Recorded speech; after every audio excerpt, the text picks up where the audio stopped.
बदली हुई सास। भगवान ऐसी सास सभी को दे।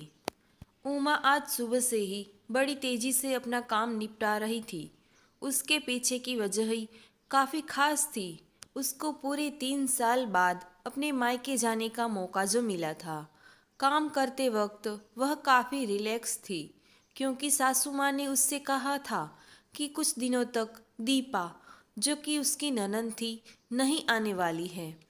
उसकी यह एक ननंद 100 के बराबर थी। उमा शादी करके जब घर आई थी तब दीपा को अपनी बहन की तरह प्यार करती थी, क्योंकि उसे खुद ही कोई बहन नहीं थी। लेकिन कुछ ही हफ्तों में ही उसे ये पता चल गया था उसकी ननंद किसी जेलर से कम नहीं है। हालांकि दीपा का ब्याह हो चुका था, लेकिन उसे अपने ससुराल वालों की किसी भी प्रकार की चिंता नहीं थी। उसे जब जी करता था वह अपने मायके चली आती और मायके वालों पर अपना हुक्म चलाती, खासकर अपनी भाभी पर। वही डिसाइड करती थी वहाँ पर क्या खाना पकेगा, कोई घूमने जाएगा कि नहीं, या जाएगा तो कहाँ जाएगा। दीपा ही थी जो हर बार उमा को किसी न किसी बहाने से अपने मायके जाने से रोक लेती थी।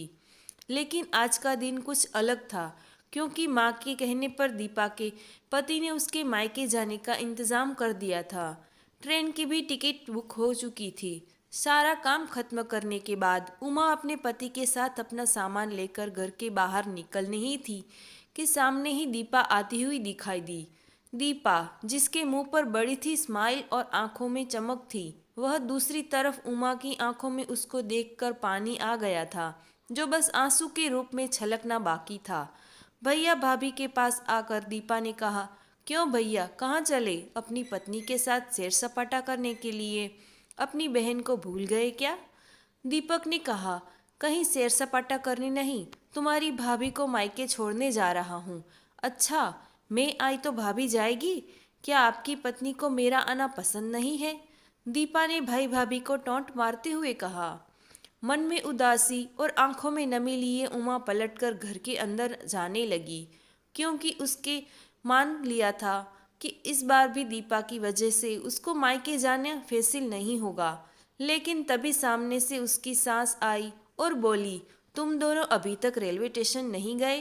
क्या गाड़ी के पीछे दौड़ते हुए जाओगे?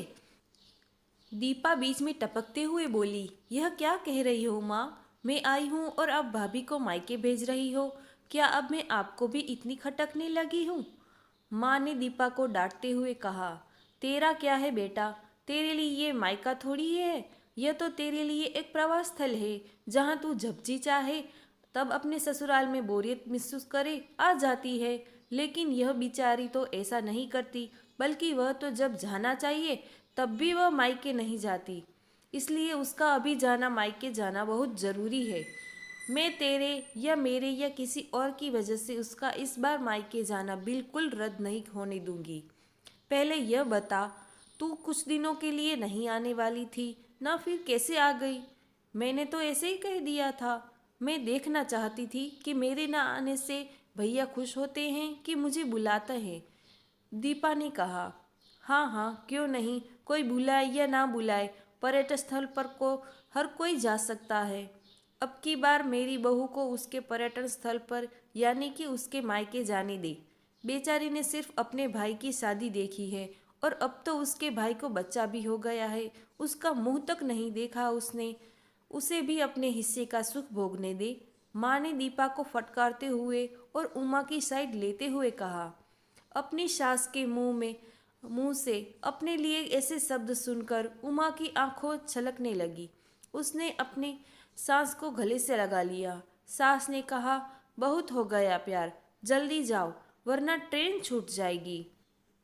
अपनी माँ का बदला हुआ रूप देखकर दीपा बहुत हैरान थी। उसे यकीन नहीं हो रहा था कि यह वही माँ है जो उसका कहा मानती थी और हमेशा उसका पक्ष लेती थी, चाहे बहू सही हो या गलत। वही माँ अपने मन में अपनी उस दोस्त को धन्यवाद दे रही थी जो कुछ दिनों पहले उसके घर आई थी और कुछ दिन रही थी और जाते जाते उसकी आंखें खोल गई थी। सहेली ने उन्हें बताया था कि वह बेटी का मोह छोड़ दे, वरना अपने बहू और बेटे के मन में अपनी इज्जत खो देगी। बिना सोचे समझे बिना अच्छे बुरे का विचार किए हर फैसला सिर्फ अपनी बेटी के हिसाब से लेना सही नहीं है। रेलवे स्टेशन पर ट्रेन के डिब्बे में बैठी उमा के चेहरे पर एक बहुत प्यारी मुस्कान थी, जिसे देखकर दीपक को महसूस हुआ कि वह प्यारी मुस्कान है जिसे इसने 3 सालों से देखी नहीं थी। सच ही तो है, मायका महिलाओं के लिए पर्यटन स्थल ही तो होता है, जहां वह अपने ससुराल की सारी चिंताएं, टेंशन भूलकर कुछ दिन आराम से रह सकती है। आपको यह कहानी कैसी लगी, हमें कमेंट करके ज़रूर बताएं। हमारे चैनल को लाइक करें, शेयर करें एंड सब्सक्राइब करें। Thank you.